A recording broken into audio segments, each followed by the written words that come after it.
শ্রীমদ্ ভগবদ গীতার পুরুষোত্তম যোগের আলোচনায় আমরা ছিলাম। যারা শুনছেন, যারা উপলব্ধি করছেন, যারা গীতার অসাধারণত্বকে গ্রহণ করবার চেষ্টা করছেন, তাদের আমি কোনো ভাষা পাই না খুঁজে যে কি বলে ধন্যবাদ দেব। শ্রীমদ্ ভগবদ গীতা আমাদের জীবনের ধ্রুবতারা, লক্ষ্য। একমাত্র এই গ্রন্থখানিকে সামনে রেখে যে কোনো মানুষ তার জীবনের প্রকৃত লক্ষ্যে পৌঁছতে পারে বলেই আমার দৃঢ় বিশ্বাস। সেই গীতার ধারাবাহিক একটা আলোচনা, খুব বিশদ আকারে বলা যাবে না, সংক্ষিপ্ত আকারেই দেওয়ার আমি চেষ্টা করেছি আধুনিক বিজ্ঞানের সহায়তায়। যারা শুনে আসছেন দীর্ঘদিন যাবৎ, আমিও নানা বা ঘাত প্রতিঘাতের মধ্যে দিয়ে, বাধা বিপত্তির মধ্যে দিয়ে দেওয়ার চেষ্টা করে চলেছি। সেই সমস্ত শক্তিমণ্ডলীকে আমি আমার অন্তরের শ্রদ্ধা ধন্যবাদ জানাই। কারণ তাদের শক্তিতেই বা তাদের আশীর্বাদেই আমার এই বলার প্রয়াস বা আমার এই শ্রীমদ্ ভগবদ গীতার আলোচনা বা তার ব্যাখ্যা। আমি যে খুব বিশদ আকারে করে যাচ্ছি তা নয়, কিন্তু বিভিন্ন টিকা টিপ্পণীকে নিয়ে যে আলোচনা করছি তাও নয়। আমি একটা সাধারণ আলোচনা সকলের জন্য রাখবার চেষ্টা করছি, যাতে করে মানুষ একটু উপকৃত হন। গীতারই আলোচনা শুনতে শুনতে তাদের ভেতরে একটা গীতা বোধ জাগ্রত হোক, এটাই আমার প্রার্থনা শ্রীমতী গীতার কাছে, গীতার চরণে। কারণ আজ থেকে কয়েক হাজার বছর আগে যে গ্রন্থের আবির্ভাব হয়েছিল এই ভারতবর্ষে, তা কিন্তু সত্যিকারই এক কথায় বলা যায় অতুলনীয়। এর তুলনা দেওয়া যাবে না। কত টিকা, কত আলোচনা, কত ব্যাখ্যা, কত ভাষ্য যে রচিত হয়েছে এর উপর তার ইয়ত্তা নেই। কিন্তু প্রত্যেকের একটা কর্তব্য হলো সাধারণভাবে গীতার একটা অর্থকে ভেতরে নিয়ে চলা, গীতার একটা তাৎপর্যকে ভেতরে নিয়ে চলা,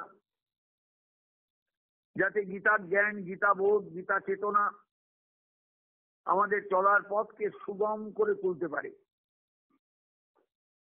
কারণ এক গীতাই আমাদের চলার পথের প্রকৃত পাথেয়। শ্রী ভগবান অর্জুনকে উপলক্ষ করে জগতের জীবের দিকে তাকিয়েই কিন্তু গীতা বলেছিলেন। এটা এখন অনুভব করা যায়, সবাই অনুভব করতে পারবেন। অর্জুন তো তার অংশ, অর্জুন তো তার একটা স্বরূপ, যাকে নিয়ে তিনি যুদ্ধক্ষেত্রে নেমেছেন। কাছাকাছি অর্জুন সত্যিকারের শ্রোতা নন, শ্রোতা সমস্ত জীব, কলিহত জীব। কুরুক্ষেত্রের জনভূমিতে ওই ভয়াল যুদ্ধের প্রাক মুহূর্তে অস্ত্রের ঝনঝনাৎকারের মধ্যে, সৈন্যবাহিনীর কোলাহলের মধ্যে, ভেরি দামামা তুরির আওয়াজের মধ্যে ভগবান কি করে এত শান্তভাবে গীতা বলে গেলেন, ভাবলেও কিন্তু বড় আশ্চর্য লাগে। আর অর্জুনও কতটা শান্ত হয়ে তারপরে মাটিতে নেমে এসে, রথ থেকে নেমে এসে গোবিন্দের চরণে প্রণত হয়ে গীতা শুনলেন, এটাও বড় আশ্চর্যজনক। কারণ তার ভেতরেও তো একটা যুদ্ধের উন্মাদনা কাজ করছে। ভাই ভাই যুদ্ধ, নিজেদের মধ্যে যুদ্ধ, দর কষাকষি, সম্পত্তির বিভাজন, কে রাজা হবে, কে দায়িত্বভার নেবে এই বিশাল রাজ্যের, এই নিয়েই দ্বন্দ্ব। কিন্তু তার মধ্যেও গীতার প্রকাশ হয়ে গেল আজ থেকে কয়েক হাজার বছর আগে শুধু প্রকাশ হলো তাই নয়, আজকে কয়েক হাজার বছর ধরে শ্রীমদ্ ভগবত গীতা মানুষকে চালিত করে এলেন, বা এখনো চলছেন, চালিত করে যাচ্ছেন। মহাভারতকে যদি একটা মণিমালার সঙ্গে তুলনা করা যায়, তাহলে তার মাঝখানের হীরক খণ্ডটি হচ্ছে শ্রীমদ্ ভগবত গীতা। অসাধারণত্ব গীতার মধ্যে আমরা অনুভব করি, দর্শনের অসাধারণত্ব, ভাবের অসাধারণত্ব, অনুভবের অসাধারণত্ব, এগুলো সবই কিন্তু অনুভব করা যায় গীতা পড়তে পড়তে, গীতা আলোচনা করতে করতে। অর্জুনকে ভগবান সেই শক্তি দিয়েছিলেন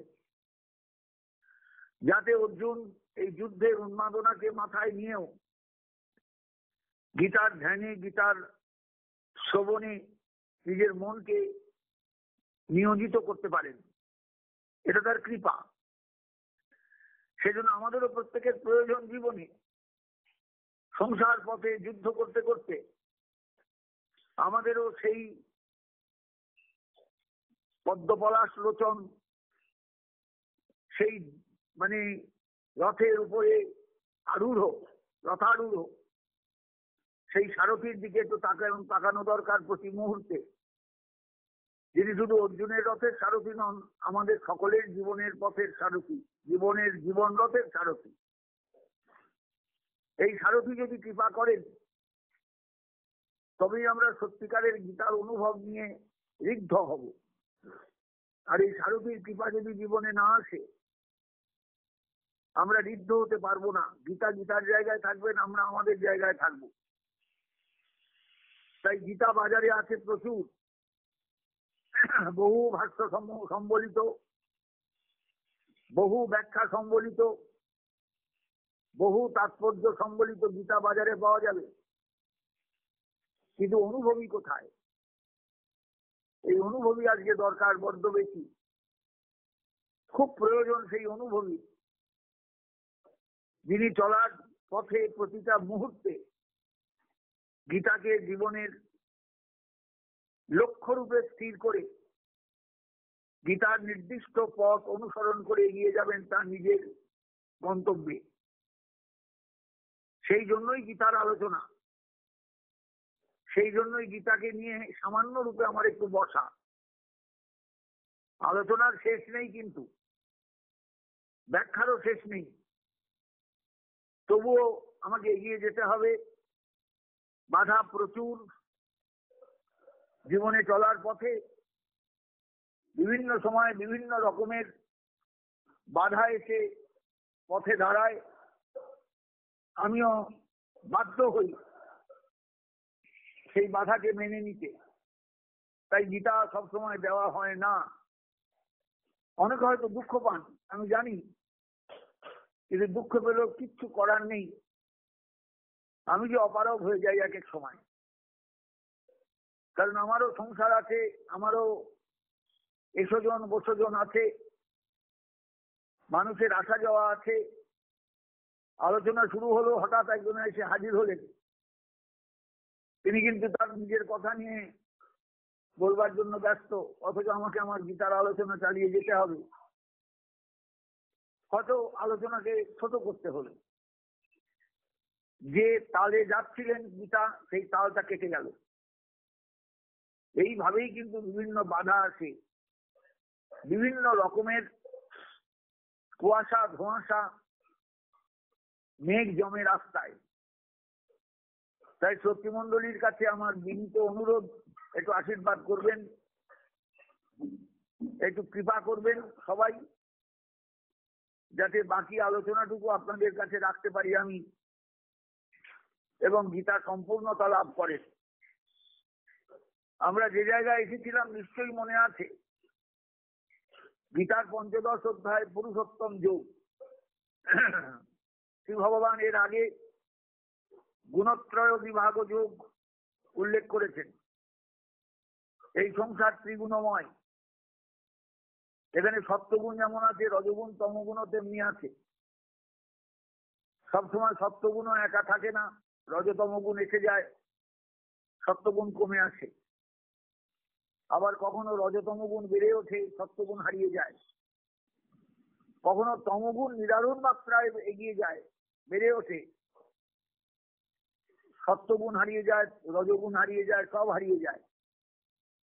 এরকম বহু ক্ষেত্রে আমাদের জীবনে এগুলো ঘটে। একটু যদি খেয়াল করি তাহলে বুঝতে পারবো যে আমি এখন তমগুণের মানুষ, আমার দ্বারা সত্যগুণের আলোচনা করা সম্ভব নয়। আমি এখন রজগুণাত্মক, আমার দ্বারা সত্যগুণের আলোচনা সম্ভব নয়। এই জন্য আমাদের শাস্ত্রে খাদ্যাখাদ্যের এত বিচার করেছেন, স্থানাস্থানের এত বিচার করেছেন। কারণ খাদ্য যদি রজগুণাত্মক তমগুণাত্মক হয়, আমি আপ্রাণ চেষ্টা করেও সত্যগুণময় জগতে প্রবেশ করতে পারবো না, সত্যগুণের কথা বলতে পারবো না, এলোমেলো হয়ে যাবে। এই জন্যই আমাদের শাস্ত্র বারবার বলেছেন, তুমি সত্যগুণময় হও। ঊর্ধ্বং গচ্ছন্তি সত্যস্থা, মধ্যে তিষ্ঠন্তি রাজসা, জঘন্য গুণবৃত্তিস্থা অধো গচ্ছন্তি তামসা। পরিষ্কার গীতায় বলা আছে, যারা সত্যগুণময় তারা উপর দিকে চলেন, ঊর্ধ্ব লোকে যান, মাঝামাঝি থেকে যান রজগুণাত্মক যারা, তমগুণাত্মক যারা তারা নিচের দিকে নেমে যান। নিচের দিকে নেমে যাওয়াটাও কাম্য নয়, মাঝামাঝি থেকে যাওয়াটাও কাম্য নয়, ওপরের দিকে হাঁটাটাই কাম্য।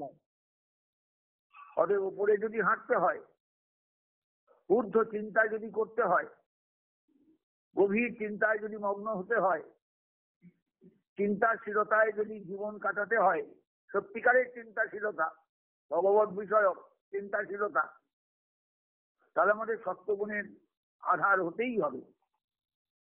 এই জন্য গুণত্রয় বিভাগ খুব প্রয়োজন। আমরা সেই অধ্যায়ে মোটামুটি একটু আলোচনা করে শেষ করে এসেছি। ভগবান চেষ্টা করেছেন বুঝাবার জন্য অর্জুনকে, বা অর্জুনকে উপলক্ষ করে জগৎকে, যে তুমি ত্রিগুণাতীত হও, চেষ্টা করো ত্রিগুণাতীত হতে, কোনো গুণই যেন তোমার স্পর্শ না করে। কারণ তিনটে গুণই কিন্তু তোমাকে তাদের প্রভাব বিস্তার করলে তোমাকে এলোমেলো করে দিতে পারে। অতএব তুমি গুণাতীত হও, গুণাতীত সউচ্চতে। এই জন্য বারবার বলেছেন, এই করলে গুণাতীত হওয়া যায়, এইভাবে চললে গুণাতীত হওয়া যায়, এইভাবে চললে গুণাতীত হয় মানুষ। তুমি গুণাতীত হও অর্জুন, তুমি গুণাতীত হও। তার মানে অর্জুনকে উপলক্ষ করে জগৎকে ভগবান গুণাতীত হওয়ার নির্দেশ দিয়েছেন। আমি আর পেছনের দিকে যাচ্ছি না, পুরুষোত্তম যোগে আসি। ভগবান এখানে অর্জুনের প্রশ্নের অপেক্ষা করলেন না, কারণ তিনি বুঝলেন যে এই জায়গায় আমাকেই বলে যেতে হবে, এর পরের আলোচনাটুকু আমাকেই রাখতে হবে প্রশ্ন ছাড়াই। নাম হলো পুরুষোত্তম যোগ। জীবনে এই তত্ত্বকে বুঝতে হয়, জীবনে এই তত্ত্বকে উপলব্ধি করতে হয়, জীবনে এই তত্ত্বকে একান্তভাবে আপন করে নিতে হয়, এই তত্ত্বজ্ঞানটাকে আপন করে নিতে হয়। পুরুষোত্তম যোগে প্রথমেই ভগবান বললেন, অর্জুন শোনো, এই সংসারটা একটা উল্টোনো অশ্বত্থ গাছ, উল্টোনো অশ্বত্থ গাছ। গাছ বিরাট, কিন্তু উল্টোনো, শিকড় বাকড় সব উপরের দিকে, পাতা টাতা ডালপালা সব নিচের দিকে। ঊর্ধ্বমূলম অধঃ শাখম অশ্বত্থম প্রাহুর অব্যয়ম। এই অব্যয় বৃক্ষ, অশ্বত্থ বৃক্ষ, ঊর্ধ্বমূলম অধঃ শাখম, উপরের দিকে মূল, নিচের দিকে শাখা প্রশাখা। কিন্তু নামটা বটবৃক্ষ নয়, অশ্বত্থ বৃক্ষ। কেননা অশ্বত্থ কথার একটা তাৎপর্য আছে, বহুবার বলেছি। কালকে যা থাকবে না তার নামই হলো অশ্বত্থ। এই সংসারে আজ যা আছে কালকে তা নাও থাকতে পারে, এই সংসারে আজ যা চলছে কালকে তা নাও চলতে পারে। এই সংসার নিয়ত পরিবর্তনশীল, এটা বুঝতে হয় প্রত্যেককে। ছন্দাংশী যস্য পর্ণানি যস্তং বেদ স বেদবিদ। বেদবিদ তিনি, যিনি এই ঊর্ধ্বমূল এবং অধঃ শাখ, এই অব্যয় অশ্বত্থ গাছকে বোঝেন এবং প্রতিটি তার যে বক্তব্য, সেই বক্তব্যগুলো সন্ন্যাসী, অর্থাৎ তার যে মন্ত্রগুলো, সেই মন্ত্রগুলোকে উপলব্ধি করেন। অর্থাৎ সমস্ত বেদমন্ত্রই হলো এই এই এই ভারতবর্ষের মূল বিষয়বস্তু, মূল জ্ঞাতব্য বিষয়। এখন আমাদের সেই বেদ আর পড়ানো হয় না বা পড়াও হয় না, খুব কদাচিৎ। সাধারণ মানুষ বেদের ধার ধারেন না।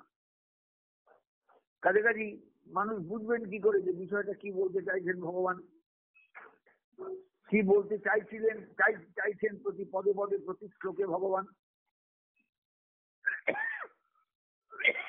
সন্ন্যাসী দোষ পর্ণানি, এই বেদমন্ত্রে যত ছন্দ আছে, যত কবিতার পংক্তি আছে, এগুলো হলো সব পাতা, অজস্র পাতা। বৃক্ষের তো পাতা থাকবেই, লতা পাতা থাকবেই। যিনি এই পত্রাবলী সমন্বিত বেদবৃক্ষকে জানেন, তিনিই বেদবিদ। বেদ পড়লেই, 2 লাইন পড়লেই বেদ জানা হয় না। বেদজ্ঞ হতে গেলে মানুষকে গভীরভাবে বেদের ভেতরে ঢুকতে হয়, বেদ চেতনার অধিকারী হতে হয়, বেদের শিক্ষা গ্রহণ করতে হয়, তবে সে বেদজ্ঞ হয়। তিনিই বেদবিদ। অধস্তূর্ধ্বং প্রসিতাস্তস্য শাখা গুণ প্রবৃদ্ধা বিষয় প্রবালা। এই বৃক্ষের এই অশ্বত্থ বৃক্ষের নিচের দিকেও শাখা গিয়েছে, উপরের দিকেও শাখা গিয়েছে, এবং গুণ প্রবৃদ্ধা, গুণময় শাখা, গুণময়ী শাখা, এবং প্রচুর মানে পাতা, লতা, তার পাতা টাতা আছে, ডালপালা আছে। এগুলো বিষয়, সংসারের যা কিছু বিষয় সবই এখানে পাবে, সবই এখানে আছে। কিন্তু তোমায় বুঝে নিতে হবে কোনটা আমার প্রয়োজনীয়, কোনটা আমার প্রয়োজনীয় নয়। অধস্য বুলান অনুসন্ততানি কর্মানি বন্দিনী মনুষ্য লোকে। এই সংসারে মনুষ্য লোকে কর্মানুবন্ধিনী, মানুষ যেমন কর্ম করবে তেমনি কর্মের ফল পাবে। এইভাবে মানুষকে চলতে হয় সংসারে। কাছাকাছি এই যে মূল, এই বৃক্ষের যে মূল, সেগুলো নিচের দিকে আছে, এবং ক্রমশ নিচের দিকে শিকড় যেমন মাটির তলায় চারদিকে বিস্তৃতি লাভ করে, এই সংসার বৃক্ষ সেইভাবে বিস্তৃতি লাভ করেছে। আমাদের প্রত্যেকের জীবনে সংসার বিস্তৃত হয়েছে চারদিকে। আমরা বুঝবো, আমাদের বোঝার আগেই আমাদের বিস্তার আমাদের চারদিকে ছড়িয়ে পড়া এটা সম্ভব। আমরা তো জানি না, কিন্তু আমি ছড়িয়ে গেছি অনেক দূর। এই যে আমাদের নানা রকমের সম্পর্ক সম্বন্ধ, কেউ কারু নয়, অথচ সবাই সবার। এইভাবেই কিন্তু চারদিকে আমরা ছড়িয়ে আছি। নর্বমস্যে হো তত উপলব্ধতে। এই যে বলা হচ্ছে পুরুষ, এই যে বৃক্ষের কথাটা বলা হলো, এই বৃক্ষটাকে এমনি কিন্তু কোথাও দেখা যাবে না, উপলব্ধিও করা যাবে না। এর আদি কোথায়, অন্ত কোথায়, প্রতিষ্ঠা কোথায়, তাও বোঝা যাবে না। অশ্বত্থ মেনম সুদৃঢ় মূলম।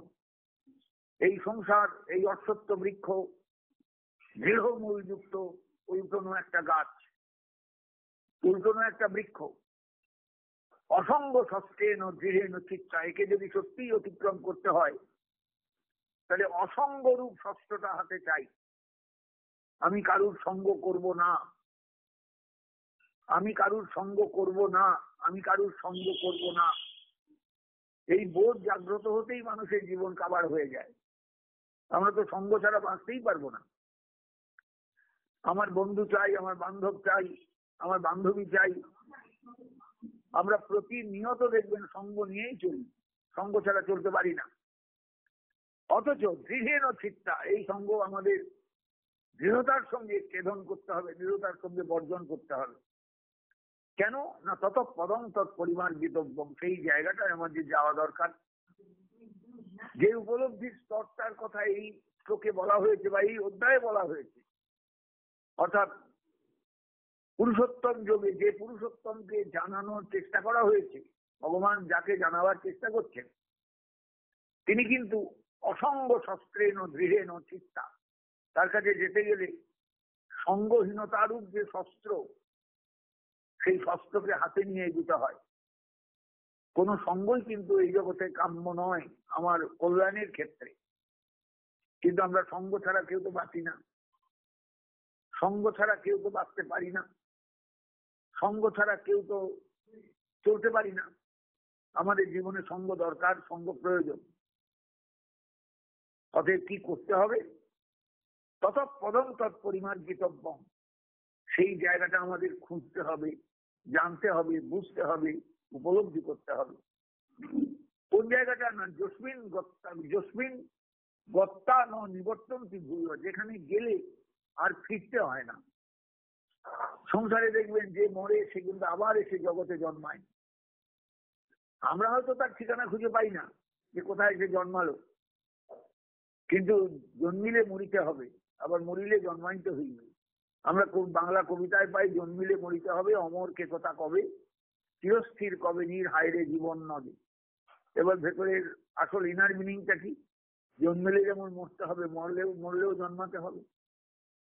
এখানে মরে কিন্তু কেউ একবারে বিয়েতে উঠে গেল, সিংহাসনে উঠে গেল, তা কিন্তু নয়। তার কর্মফল তাকে আবার এই সংসারে টেনে আনবে, তাকে আসতে হবে আবার এই সংসারে, আবার সে আসবে, আবার সে আসবে, আবার সে আসবে। এইভাবে অনাদি অনন্তকাল যাবৎ জীব জগতে মিছিল চলেছে, মিছিল চলেছে, মিছিল চলেছে। কে যে কোথায় মৃত্যুর পর জন্মাচ্ছে, কোন জমিতে তার জন্ম হচ্ছে, কোন জায়গায় সে গিয়ে জন্মাচ্ছে, সেটা আদারে না আস্তাকুরে, না ভদ্র জায়গায় না অভদ্র জায়গায়, আমরা কেউ কিচ্ছু বলতে পারবো না।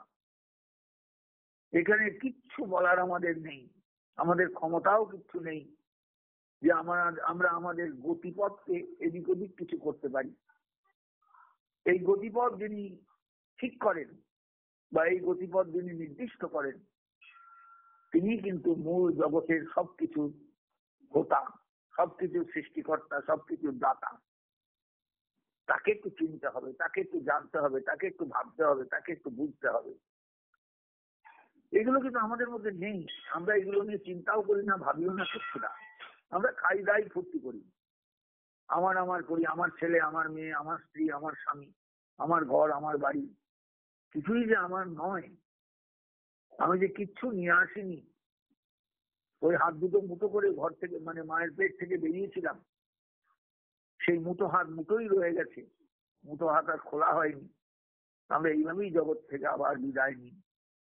আমার আসি, এসেছিলাম মানুষের পেটে, হয়তো এবার একটা জন্তু জানোয়ারের পেটে এসে জন্মালাম, সে জীবন তথই পথে জীবন।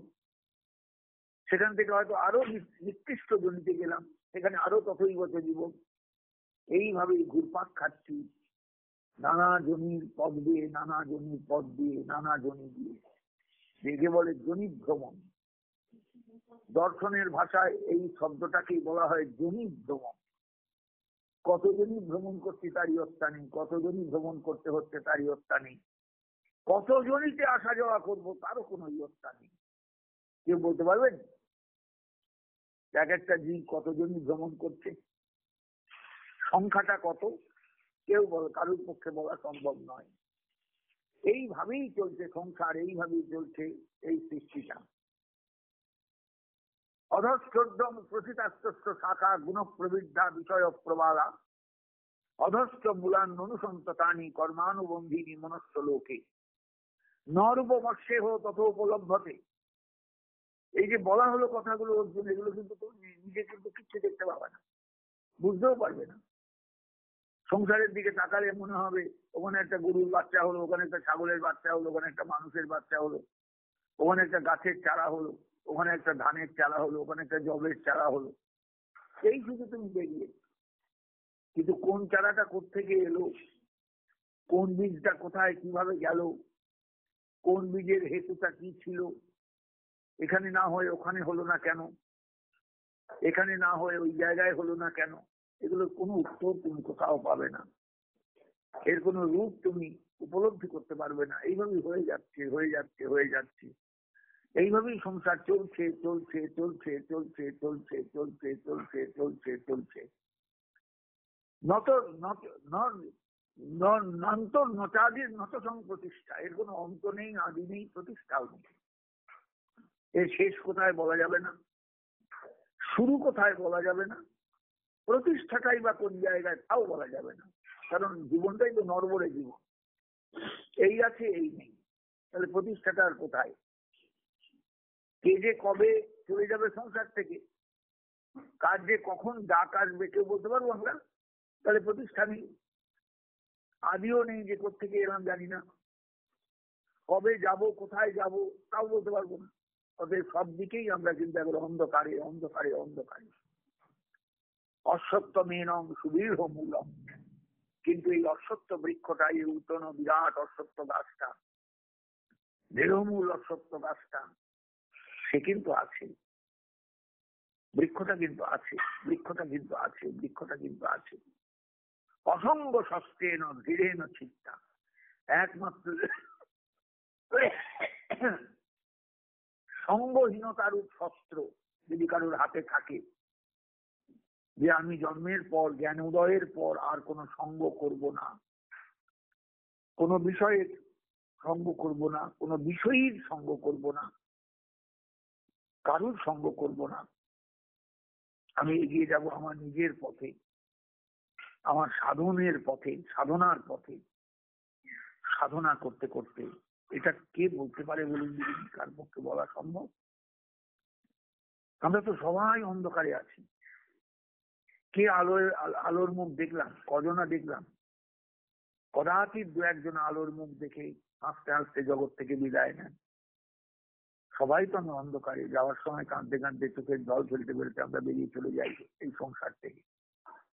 এসেছিলাম নাটকের একজন কর্মী হিসাবে, নাট্যকর্মী হিসাবে, নাটক শেষ, আমরাও সবাই গ্রিন রুমে ঢুকে যাই। কোথায় যে ঢুকলাম আমরা কেউ জানি না, কেউ বলতে পারবো না, কিচ্ছু বলতে পারবো না। তৎপদং তৎপরিমার্জিতব্য মতে, তাকে একটু জানা দরকার। তিনি অঘটন ঘটন প্রতিহান, তিনি অঘটনকে ঘটাতে পারেন, অঘটন ঘটিয়ে চলেছেন প্রতিনিয়ত, তাকে একটু জানা দরকার, তার স্থানটা একটু আমাদের জানা দরকার। একেই আপনি বলতে পারেন ঈশ্বর অনুসন্ধান, একেই আপনি বলতে পারেন ঈশ্বর উপলব্ধি, একই আপনি বলতে পারেন তত্ত্বজ্ঞান, একই আপনি বলতে পারেন তত্ত্ব উপলব্ধি, একই আপনি বলতে পারেন তত্ত্বানুসন্ধান, একই আপনি বলতে পারেন তত্ত্বান্বেষণ। যে ভাষা দিয়েই বলুন না কেন, তৎপদং তৎপরিমার্জিতব্যম, সেই স্থানটা, সেই জায়গাটা, সেই তত্ত্বের বিষয়টাকে একটু জানা দরকার। কোন তত্ত্ব না যস্মিন বর্তমান নিবর্তন্তি ভূয়, যার কাছে গিয়ে আর ফিরতে হয় না, আর ফিরে আসতে হয় না এই সংসারে, আর মায়ের পেটে ঢুকতে হয় না, আর মায়ের পেট থেকে বেরোতে হয় না, সেই জায়গাটা একটু জানা দরকার। তমেব চাদ্দং পুরুষং প্রপদ্যে, যত প্রবৃত্তি প্রসিতা পুরাণী, যেখান থেকে সমস্ত জীবের সব প্রবৃত্তি গুলো এসেছে, পুরাণী প্রবৃত্তি। এটা আজকের প্রবৃত্তি না। একটা ছাগলের বাচ্চা তিরিং বিরিং করে লাফিয়ে মার বাঁটে দিয়ে মুখ দিয়ে দুধ চুষে খাবে, এই প্রবৃত্তিটা আজকে ওই বাচ্চাটার নয়, চিরকাল এই বাচ্চাটার এই বাচ্চা করে এসেছে এইরকম। সব বাচ্চাই তাই করেছে, মানুষের বাচ্চাও তাই করে। দেখুন, মায়ের কাপড় সরিয়ে দুধটাকে বার করে, মায়ের বুকের দুধটাকে বার করে সে চুষতে আরম্ভ করে, চুপচুপ চুপচুপ করে। কে তাকে শিখিয়ে দিয়েছে? কে তাকে বলে দিয়েছিল? কেউ বলেনি। ভাষার জ্ঞানও নেই, ভাষাও তার শিক্ষা নেই, কিন্তু সে জানে এইভাবে বেঁচে থাকতে হয়। পাখির বাসায় পাখির বাচ্চাগুলো হাঁ হাঁ করে মানে অপেক্ষা করে, মা এসে খাদ্য গিলে ফেলে, সেই গিলা খাদ্য আবার উগলিয়ে বাচ্চাগুলোর মুখে ঢেলে দেয়, বাচ্চাগুলো বেঁচে থাকে।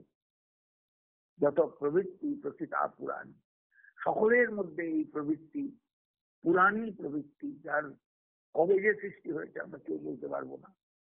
পাখি তার বাচ্চাকে বাঁচায়, পশু তার বাচ্চাকে বাঁচায়, মাছ তার বাচ্চাকে বাঁচায়, প্রত্যেকটা প্রাণী তার বাচ্চাকে বাঁচায়, বাঁচিয়ে বড় করে তোলে, মানুষ তার বাচ্চাকে বাঁচায়, বড় করে তোলে। এগুলো সব পুরাণী প্রযুক্তি। একটা শিশুকে কেমন করে মা মানুষ করে, সব মায়ের ক্ষেত্রে কিন্তু একই নিয়ম, একই আচরণ, একই সবকিছু। আমরা কিন্তু এগুলো দেখি, আশ্চর্য হই, কিন্তু আশ্চর্য হওয়ার কিছু নেই। কোন একজন বিরাট তত্ত্ব, বিরাট পুরুষ সকলের মধ্যে এই চেতনাটা দিয়ে দিয়েছিলেন, অনন্ত কোটি জীবনচয়ের মধ্যে এই চেতনাটা দিয়ে দিয়েছিলেন। জীব সেইভাবেই চলে, সেইভাবেই করে, সেইভাবেই সবকিছু তার। নির্মাণ ও মোহা জিত সঙ্গ দোষা অধ্যাত্ম নিত্যা বিনিবৃত্ত কামা দ্বন্দ্ব বিমুক্তা সুখ দুঃখ সঙ্গই গচ্ছন তমুরা পরমব্যয়ম তত্ত্ব। এইবার তার সেই জায়গাটা যদি জানতে হয় কারু, সবাই তো জানতে চাইবে না। সংসারে আসে, খাওয়া দাওয়া করে, ফুর্তি করে, মরে যায়, হয়ে গেল, মিটে গেল ঝামেলা। কোনো ছেলে শ্রাদ্ধ করে, কোনো ছেলে করে না। কেউ গয়ায় গিয়ে পিণ্ড দেয়, কেউ দেয় না। কি হলো তাতে? কি হবে তাতে? সবাই পিণ্ড পায়? সবাই পিণ্ড পায় কি? না, পায় না, পায় না। পিণ্ডের বোধ আছে কজন আছে। অতএব তারা আসে যায়, আসে যায়, আসে যায়। বাংলায় একটা কথা আছে না, ফুলল আর মূল্য। জগতে এলো, ফুলে গেল, মরে গেল, এই আর কি ব্যাপার, ফুলল আর মূল্য। বিষয়টা তা নয়। নির্মাণ ও মোহা, যার মানমোহ হারিয়ে গেছে, মানমোহের দিকে দৃষ্টি নেই, যে সঙ্গদোষ থেকে বিমুক্ত হয়েছে, অধ্যাত্ম নিত্যা বিনিবৃত্ত কামা, অধ্যাত্ম জ্ঞানকে নিত্য করতে পেরেছে, আপন করতে পেরেছে, কামনা শূন্য হতে পেরেছে, দ্বন্দ্বের বিমুক্তা সুখ দুঃখ সঙ্গ, সুখ দুঃখের সঙ্গ এগুলোকে বর্জন করতে পেরেছে, একমাত্র তারাই। গচ্ছন্তি অমূঢ়া, তারা অমূঢ়, তারাই মূঢ়ত্বের মাথায় পদাঘাত করে, মূঢ়তার মাথায় পদাঘাত করে তারা এগিয়ে যেতে পেরেছে, এই অব্যয় তত্ত্বকে জানতে পেরেছে। সে অব্যয় তত্ত্বকে জানা এত সহজ নয়। আমি সংসারে গেরুয়া কাপড় পরে বেরিয়ে পড়লাম, আমি সব জেনে গেলাম, এত সস্তা নয়। আমি সংসারে ঘর ছেড়ে বেরিয়ে গেলাম, সব জেনে গেলাম, অত সস্তা নয়। আমি সংসারে সবকিছু ছেড়ে আশ্রমবাসী হলাম, অত সস্তা নয়। অনেক কঠিন, অনেক কঠিন, অনেক কঠিন। এই শ্লোকটাকে একটু ভালো করে ভাববেন। নির্মাণ ও মোহা জিত সঙ্গ দোষা অধ্যাত্ম নিত্যা বিনিবৃত্ত কামা দ্বন্দ্বের বিমুক্তা সুখ দুঃখ সঙ্গই গচ্ছন্তি অমূঢ়া, যারা অমূঢ়। মূঢ়ত্ব সবারই আছে, সবাই আমরা সংসারে ভুলে থাকি, সবাই আমরা সংসারে সবকিছু পেয়ে ভুলে যাই যে আমি কোথায় এলাম, কোথায় যাব, আমার কর্তব্য কি, এগুলো নিয়ে আমরা কেউ চিন্তা করি না। এই ভাইটাল বিষয়গুলো নিয়ে আমরা কেউ ভাবি না, কিচ্ছু ভাবি না। কিন্তু ভাবা দরকার, ভাবা প্রয়োজন, ভাবার একান্ত প্রয়োজন। সেই অদ্বয় তত্ত্ব, অদ্বয় বস্তু, তাকে জানা প্রয়োজন। পদম অব্যয়ম তত্ত্ব, অব্যয়ম পদম তত্ত্ব জ্ঞাতব্যম। সেই অব্যয় পদ, সেই অব্যয় স্থান, যার কখনো বৃদ্ধিও নেই, হ্রাসও নেই, যা চিরকাল ছিল, চিরকাল আছে, চিরকাল থাকবে, সেই জায়গাটায় আমাদের পৌঁছতে হবে। কেমন সেই জায়গাটা? কি অদ্ভুত ব্যাপার দেখুন। ভগবান আর কি বাদ দেবেন বলতে? কিচ্ছু বাদ দেননি, কিচ্ছু বাদ দেননি। অর্জুন, আমি সেই জায়গাটা জানি। ন তৎ ভাসয়তে সূর্য, সেখানে সূর্যের আলোর দরকার হয় না। ন শশাঙ্ক, সেখানে চাঁদের আলোর দরকার নেই, চাঁদের জ্যোৎস্নার দরকার নেই। সেখানে অগ্নির কোনো প্রয়োজনই নেই। একমাত্র যদ্গত্বানবর্তন্তে তদ্ধাম পরমং মম, যেখানে গেলে আর ফিরে আসতে হয় না, সেটাই আমার ধাম। তার মানে জীবকে যেতে হবে আমার আশ্রয়ে, আমার ধামে, আমার ক্ষেত্রে, আমার চরণে, আমার একান্ত ভাবে নিজের হয়ে তাকে আসতে হবে, যেখানে গেলে আর ফিরতে হয় না। গীতা এক জায়গায় বলেছেন, আব্রহ্ম ভুবনাল্লোকা পুনরাবর্তিন অর্জুন। অর্জুন, জগতের যেখানে যাও সেখান থেকে আবার ফিরে আসতে হয়, কিন্তু মা মুপেত্তু কন্তেও পুনর্জন্ম নবিদ্যতে। আমার কাছে একবার পৌঁছলে আর পুনর্জন্ম হয় না জীবে। ঠিক আবার কথাটার প্রতিধ্বনি হলো এই শ্লোকে দেখুন, যদ্গত্বান নিবর্তন্তে তদ্ধাম পরমম মম। যেখানে গেলে আর ফিরে আসতে হয় না সেটাই আমার ধাম। সব ধামে গেলে আবার ফিরে আসতে হয়। ভোগ শেষ হলো, সেই সুখের ভোগী হোক আর যে ভোগী হোক, এবার নাও আবার নিজের জায়গায় চলে যাও, আবার কষ্ট করো, আবার দুঃখ পাও, আবার যন্ত্রণা পাও। চলছে এইভাবেই, চলছে সংসার।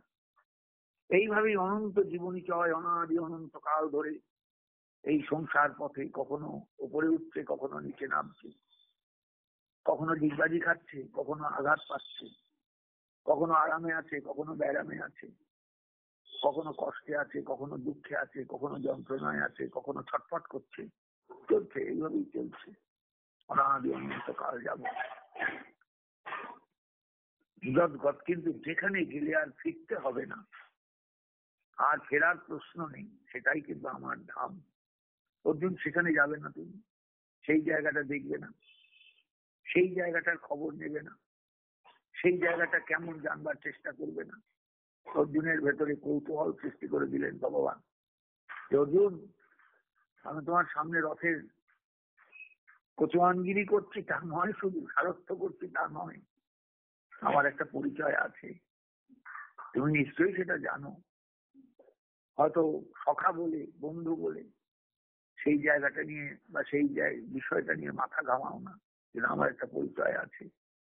আমার কাছে এলে আর জীবের ফিরতে হয় না, আমার কাছে এলে আর জীবের ফেরার প্রশ্ন আসে না, কারণ আমি শেষ, আমার পরে আর কিছু নেই। এই জগতের উৎপত্তিও আমার কাছে, বিলয়ও আমার কাছে, সৃষ্টিও আমার হাত ধরে, ধ্বংসও আমার হাত ধরে। অতএব যিনি আমাকে চিনতে পারেন, যিনি আমাকে বুঝতে পারেন, যিনি আমাকে একান্ত ভাবে আপনার করতে পারেন, তার ভয় কোথায়? তার তো আর কোনো ভয় নেই, তার তো আর কোনো চিন্তা নেই, তার তো আর কোনো ভয়ের কিছু নেই। আমি তাকে রক্ষা করব, আমি তাকে বাঁচাবো সমস্ত বিপদের হাত থেকে, সমস্ত দুঃখের হাত থেকে, সমস্ত যন্ত্রণার হাত থেকে, সমস্ত ক্ষতির হাত থেকে, সমস্ত ব্যথার হাত থেকে আমি তাকে রক্ষা করব। কতখানি আশ্বাস বাণী গীতার বলুন দিদি। অথচ দুঃখের বিষয়ে আমরা সেই গীতাকে সেইভাবে গ্রহণই করি না। আমরা সাধ্য বছরে গীতা পাঠ করে মনে করি অনেক করে ফেললাম, আমরা কোনো অনুষ্ঠানে গিয়ে গীতা পাঠ করে মনে করি অনেক করে ফেললাম। কিন্তু আত্মজ্ঞানের জন্য যে গীতা দরকার, আত্মতত্ত্বের উদ্বোধনের জন্য যে গীতা দরকার, গীতা যে আমাকে বাঁচাবে, গীতা যে আমাকে রক্ষা করবেন, এই বোধটাই আমাদের মধ্যে এখনো আসেনি। অথচ আমরা হিন্দু বলে গর্ব করি, আমরা ভারতবর্ষের মানুষ বলে গর্ব করি, অহংকার করি, কিন্তু সেই ভারতবর্ষের সনাতন গ্রন্থ গীতা, সনাতনী গ্রন্থ গীতা, তার প্রতি আমাদের সেই বিশ্বাস, সেই নির্ভরতাটা কোথায়? সেই জায়গাটা আমাদের দরকার, একান্তভাবে দরকার, একান্তভাবে দরকার, একান্তভাবে দরকার। আমি অনেকদিন দিতে পারিনি আপনাদের কাছে, আমি জানি আপনারা উন্মুখ হয়ে থাকেন, শুনবার জন্য উন্মুখ হয়ে থাকেন, আলোচনার জন্য উন্মুখ হয়ে থাকেন। গীতাকে যারা ভালোবেসেছেন তারা আমার কাছে প্রণম্য, তারা আমার কাছে নমস্য। আমি আপনাদের সেবা করছি, এটুকুই আমার সবচেয়ে বড় প্রাপ্তি। আপনারা একটু আশীর্বাদ করবেন যাতে আমি যেটুকু বাকি আছেন গীতার, সেটুকু যেন আস্তে আস্তে আপনাদের সেবার জন্য বলবার চেষ্টা করি বা বলবার চেষ্টা করতে পারি, এবং আপনাদের আশীর্বাদে যেন সেই আলোচনাগুলো যথাযথ হয়, এটুকুই প্রার্থনা আপনাদের সকলের কাছে। শ্রীমতী গীতা, জননী গীতা আমাদের সকলকে রক্ষা করুন, সকলকে বাঁচিয়ে রাখুন, সকলকে সুস্থ রাখুন, এটাই প্রার্থনা তার শ্রীচরণে। জয় গীতাই, জয় গৌরী, জয় শ্রীমদ্ ভগবত গীতা।